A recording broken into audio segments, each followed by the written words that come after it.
And what they did is they developed a system of thought or a system of logic which was called pill-pow logic. Now, pill-pow logic, pill-pow means pepper, and it was that phrase was kind of chosen because the idea was sharpness, distinctiveness. I mean, if you've got pepper in your mouth, you really know that you've got pepper in your mouth. And they wanted a logic that would be very, very incisive, very, very sharp. And what it was designed to do was to find ways to see how many secondary laws could be logically derived from each of the 613 Mosaic laws. So, can you see the idea? You take each of the Mosaic laws, and then you through logic devise how many secondary laws can you get out of each one. And so you build these fences around the original law.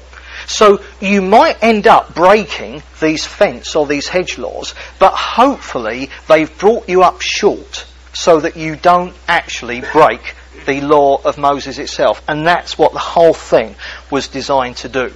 Now, let me give you examples of what this pill-pow logic came up with. Now, in Exodus 23:19, don't bother to turn to it, we have a rather strange law, and it says this, and this is one of the Mosaic laws inspired by God, and it said, do not boil a kid in its mother's milk. I think, what on earth is that about?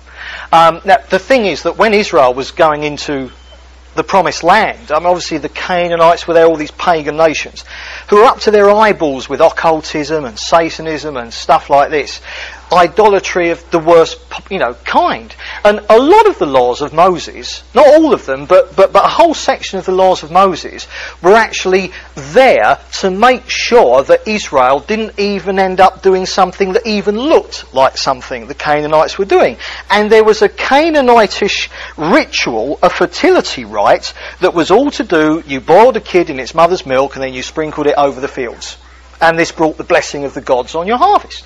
So, here we simply have an occultic, pagan, sort of idolatrous practice that the Canaanites were doing, and God gives Israel this law. Not that there's anything wrong with boiling a kid in its mother's milk, but the point was to keep them away from even the appearance of what the Canaanites were up to. So the intent of the law was simply to stop Israel doing anything that even looked like idolatry. And when you get some of these strange laws, sort of like that often explains it. All the things in the laws about, that women are unclean at certain times of the month. This is not objective, that sort of like that holds for eternity. What it's talking about is that the Canaanites were shot through with fertility rites, which were all tied up with sexuality, all tied up with immorality and times of the month and all this sort of thing. And so the Lord just wanted to make sure that Israel wasn't into anything that even looked like that stuff. So that was the intent of the law. Now, enter pill-pow logic, alright? They see that the law of Moses says, do not boil a kid in its mother's milk. Now, that's obvious to them, it's obvious to me, it's obvious to you what that means. You do not get a big cauldron bubbling away and then put the kid in and cook it in the milk that's come from its mother. But pill-pow logic goes like this. They say, look, in the normal course of events, you'll eat goat. I've eaten goat before. It's not very nice, but it's quite edible. And they say, in the normal course of events, we eat goat meat. And in the normal course of events, we also drink goat's milk. So you might sit down and you have a nice plate, goat bourguignon or something like that. You wash it down with a nice, chateau goat's milk. All right, afterwards. And what they said was this. There's a problem. And the problem is that if you eat goat and then drink goat's milk, there's a chance, it's not definite, but there's just a chance that the milk you wash your goat meat down with might just be from the mother of the goat you've just eaten. And if it is, both go down into the stomach, the digestive system process heats it up. You've boiled a kid in its mother's milk and will be casted off into captivity. So they said, oh, no. So what they did is they introduced the laws of the separation of meat and milk products. So that you don't eat meat or anything dairy in the same time span. There has to be enough time elapsed between that whether you've drunk the milk, dairy stuff, eaten cheese or whatever, or whether you've eaten goat meat, there's got to be enough time for what's already gone in to have completely been digested and passed out of you. So these were the fence laws, the hedge laws of the separation of meat and milk products. So we now have laws about what you can eat together and when that didn't actually come into the law of Moses. Because the law of Moses didn't say any of that. It just said you mustn't, sort of boil a kid in its mother's milk. But you see, it went further than that. You see, they had to deal with the problem of the time element. You mustn't eat these things together. But you could fall into the trap another way. Because obviously, especially as they were going through the wilderness, I mean, you'd kind of probably just have one plate. And you'd kind of eat your dinner and then you give it a wash, and then at night you eat your tea and you give it a wash, and then the next day you have your breakfast and then you give your plate the wash, you see. And they said, oh goodness, no, there's a problem here. You see, the problem is this: you might have a nice lump of cheese before you go to bed, right? Just for sweet dreams, And so you've had some cheese, nice cheese salad, right? And you wash your plate, you see.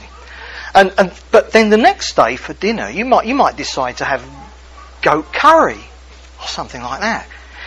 And of course they said, oh, hang on. Because they said, look, no matter how much you wash a plate, there might be a speck of something left on it that's gone hard. So they said, look, if you've had a cheese salad before you go to bed, you've washed your plate, but there might be a little bit of cheese that are stuck on the plate that you don't know about. And then the next day you might have a nice goat chop or something like that. And then as you're eating it, that little bit of cheese comes off the plate and you eat it with the goat meat. And they said, now, it's highly unlikely, but it could be that bit of cheese had been made from the milk of the mother of the goat that you've just eaten the next day. And they said, if it is, it goes down into the stomach, the digestive process heats it all up, you've boiled a kid in its mother's milk, or will be carted off into captivity, we've broken the law of Moses. Can you see the way that this worked? So then, the laws were introduced of separate dishes for meat and milk products. So now, they would have a set of plates for dairy, anything dairy, and another set of plates and cutlery, as it were, for anything meat. And all this because the law of Moses said you mustn't boil a kid in its mother's milk. Can you see, the original command of God is getting lost in the middle of all these secondary traditions and commands and laws which weren't actually anything to do with the Word of God itself. Can you see fence laws are being added? But this was happening to every one of the Mosaic laws. Now then, let me tell you, to one Sabbath command, and in the 613 laws of Moses, there is one Sabbath command, and it's in what we call the 10 Commandments. It's in the first 10. To one Sabbath law was added 1,500 secondary laws or thereabouts. Now I want to show you just four, right? As they built these hedges, these fences around the Sabbath law, four of the things that they said you mustn't do on the Sabbath was, one, you mustn't reap on the Sabbath, because of course the whole point was that the Sabbath was a day of rest. So you mustn't reap, which is, sort of, there's the cornfield, so you take the head off of the stalk. You mustn't do that.